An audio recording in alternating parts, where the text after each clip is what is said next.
ela ameniza bastante com a medicação, né? E com a terapia também, para entender o que acontece nesses dois casos, que na verdade hoje em dia consideram praticamente a mesma coisa, né? É muito difícil hoje falar, eu só tenho despersonalização ou só desrealização. Normalmente os dois estão vindo juntos e já é considerado um só sintoma, né?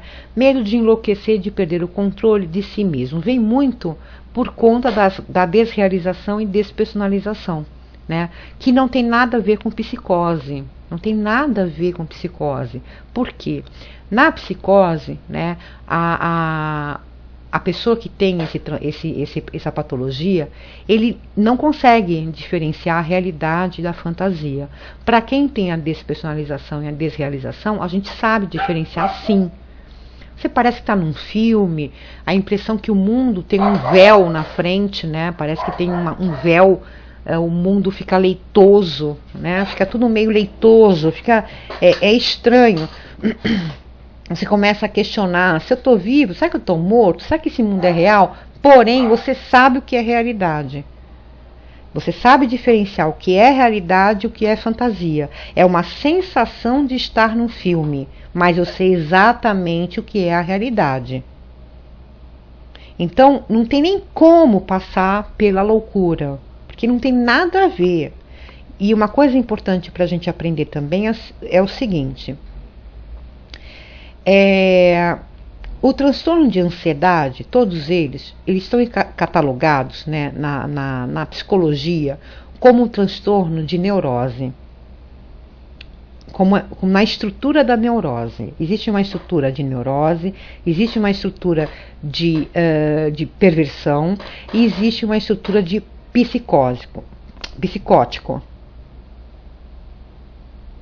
Então, não existe você migrar de uma estrutura de neurose para uma estrutura de psicose. Então, parem com este problema e essa paranoia, essa preocupação de que vai ficar louco, porque isso não existe. Vai ter que inventar outra patologia, porque pela síndrome do pânico você não vai ficar louco. Isso é garantido. Porque uma coisa é a estrutura, ela é diferente, inclusive no cérebro, é outro departamento. Se você ligar o rádio no FM, você não vai escutar o AM. Então, gente, é só racionalizar. Tá? Então vão ter que inventar outra patologia, vão ter que achar que tem outra coisa, porque pela síndrome do pânico, pelo transtorno de ansiedade, passa muito longe da loucura. Lógico que a despersonalização e a desrealização dá essa sensação, mas mais uma vez eu repito, é só uma sensação. Nada mais do que isso. Medo de morrer. Aliás, o medo de morrer é a característica mais forte para quem tem síndrome do pânico, né? E eu tenho uma péssima notícia para alguns e ótima notícia para outros, né? Síndrome do pânico não mata. Vão ter que também arrumar outra patologia, porque essa não vai te matar. Apesar das sensações todas de desconforto que nós temos quando está acontecendo a crise. Mas como eu acredito que ninguém lembra aqui da sua própria morte, como é que a gente sabe que morte é isso?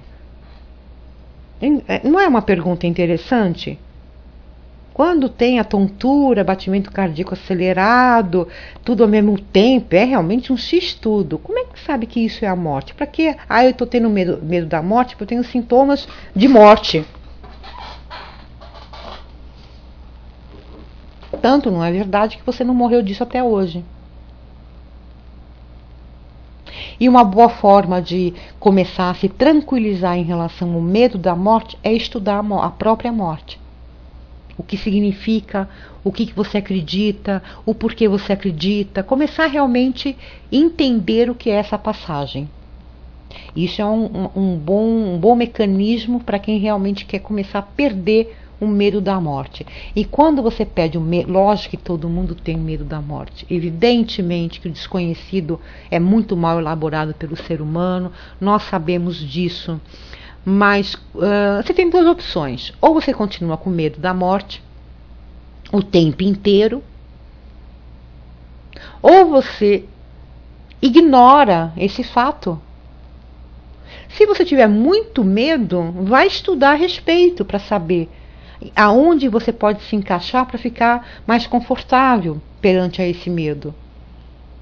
Seja através de crença, de doutrina, de certezas, de fé, o que for. Ou você ignora. É fato, é real, vai acontecer mesmo, não sei como. Agora, uma coisa eu sei, eu, Lucila, sei. Da síndrome tu não vai morrer. Isso com certeza absoluta. Formigamento pelo corpo, dormências, aquela coisa toda também, né? O pessoal começa a ter um formigamento na cabeça, na boca do lado esquerdo, começa a repuxar, o olho começa a puxar e não sei o que, pronto, deve ser AVC, eu devo ter um problema sério. E na verdade também vem a ser essa descarga química, né? Ficar o tempo inteiro em alerta, né? Lembra daquele sinalzinho de alerta? Tem pessoas que ficam com aquele botão full time. E logicamente vai tendo sensações ruins, mal-estar, uma hora é tontura, à noite é dor abdominal, no meio da madrugada é calafrio, porque na verdade ela está no estado de tensão o tempo inteiro.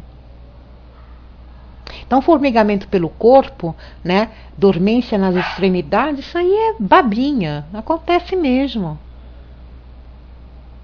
Ondas de calor, calafrio e pelo corpo também a mesma coisa. Então, gente, olha só, existe uma coisa que eu aprendi, até depois de muito tempo, que é o seguinte. O termo se chama-se platô. Platô vem a ser um dispositivo que nós temos, todo ser humano tem, aonde não é permitido pelo nosso corpo que nós tenhamos mais de 20% de crise.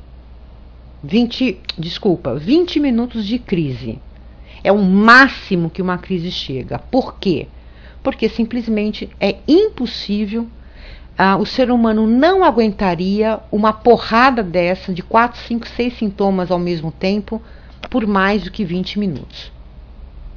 Tem pessoas que a gente lê na própria comunidade dizendo que a síndrome dela dura dias. Eu tenho crises 24 horas. Não é por isso que eu falo, conhecimento é muito importante.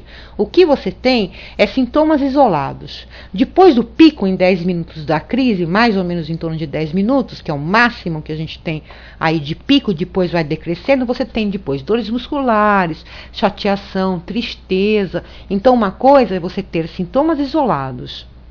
E outra coisa, para quem já teve, sabe, a crise mesmo, aquela tipo X tudo, ela não ultrapassa de 20 minutos, no seu pico de 10. Porque existe esse dispositivo chamado platô. É só por isso, não é porque a gente é sensacional, não. É porque existe um mecanismo de defesa nosso, aonde chegou no patamar X, é desligado. Por isso, essa é a explicação científica, porque as crises de pânico chegam até 20 minutos. Tá? Bom, eu acho que em relação aos sintomas já deu pra gente conversar bastante. Não é fácil fazer vídeo, viu, gente? Porque eu tenho que coordenar minha cabeça com o tempo, então raciocínio. Então, de vez em quando rola umas besteiras no meio que eu tenho que corrigir e vai assim mesmo, tá bom? Então o ventilador. Outra coisa interessante, para aquele bolo da garganta que muitas pessoas reclamam e realmente é uma sensação horrível, chupe bala house, de preferência preta. Tenha sempre na bolsa, porque, como eu mesmo disse, é uma sensação. É uma contração muscular que se tem por conta da tensão, é a respiração errada que também traz essa sensação, essa dor abdominal, que às vezes pode rolar um refluxo, que também dá essa sensação, desculpa, essa sensação de bolo na garganta. Chupe Bala House, minha senhora. Por quê? Combate sensação com sensação.